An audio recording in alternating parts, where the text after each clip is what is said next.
Could the monsters of the Midway finally be building a defensive line that strikes fear into the hearts of the entire NFL? Two of the most dominant, disruptive forces in college football have officially been linked to Chicago in the 2026 draft, and we have a massive, breaking update on the future of our secondary that will change everything. If you are ready to see this defense transform from a middle-of-the-pack unit into a legitimate championship-caliber nightmare, you need to stay tuned because the plan is officially in motion. Before we dive into these absolute game-changers and the logic behind the front office's next big moves, do me a huge favor.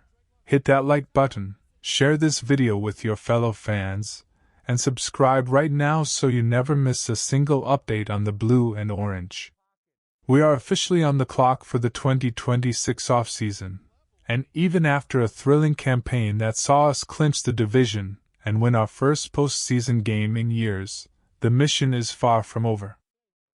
General Manager Ryan Poles and head coach Ben Johnson have made it crystal clear: complacency is the enemy. While the offense has found its rhythm with Caleb Williams, the defense still has one glaring, gaping hole that needs to be addressed immediately: the trenches. We finished the 2025 season ranked near the bottom of the league in consistent pressure and rush defense, and in a division with high-powered offenses, that simply will not fly. That is exactly why the name Akim Mesidor is currently setting the draft world on fire. This guy is a literal human wrecking ball. Standing 6'3" and weighing in at a shredded 280 pounds, Mesidor is the definition of a versatile weapon. He spent 5 years in the collegiate ranks, dominating at West Virginia before moving to Miami, where he became the heart and soul of a Hurricanes defense that fought all the way to the national championship game. He's not just a prospect, he's a pro-ready force. Think about the potential here. Mesidor has the juice to explode off the edge like a traditional speed rusher, but he possesses the raw strength and heavy hands of a defensive tackle. This past season, he put up staggering numbers: 12.5 sacks, 18 tackles for loss, and 4 forced fumbles. He's been compared to some of the most physical ends in the game because he doesn't just run around blockers, he runs through them.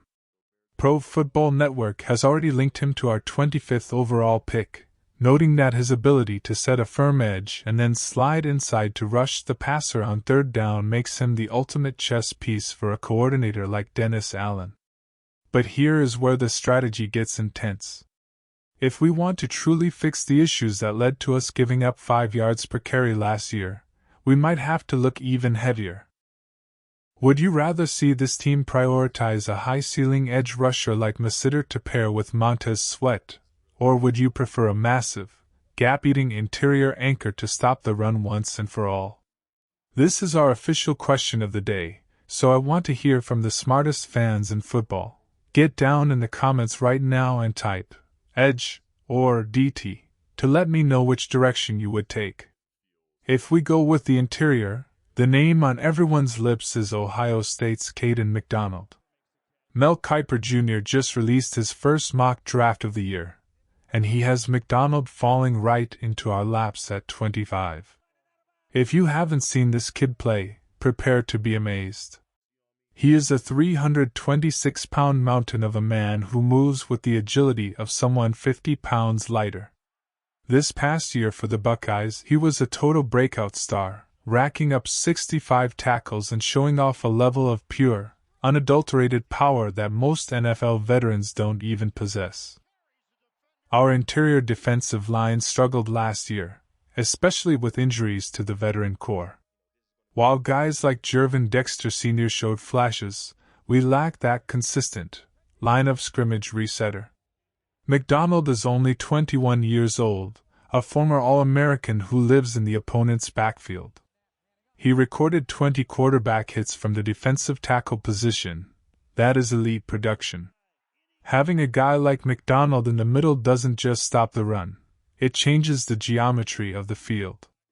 It forces double teams, which frees up our linebackers to fly around and gives our edge rushers those one-on-one matchups they crave. Now, let's talk about the secondary, because we have some incredible news that is going to make your weekend. It looks like C.J. Gardner Johnson is officially looking to make Chicago his long-term home. When he joined this team midway through last season, the entire energy of the defense shifted. He didn't just bring elite play, he brought a dog mentality and a level of swagger that we haven't seen in the secondary for a long time. The latest buzz on social media has been nothing short of a love fest. C.J. has been all over Twitter and Instagram, retweeting fan highlights, posting, "Bear down," and openly talking about how this organization and this city brought back his passion for the game of football. In just 10 games with us, he recorded over 50 tackles and 2 crucial interceptions. He filled a massive void when injuries hit our cornerback room, and he did it with the kind of veteran leadership that young players gravitate toward. Keeping a playmaker like Gardner Johnson is non-negotiable for a team with championship aspirations.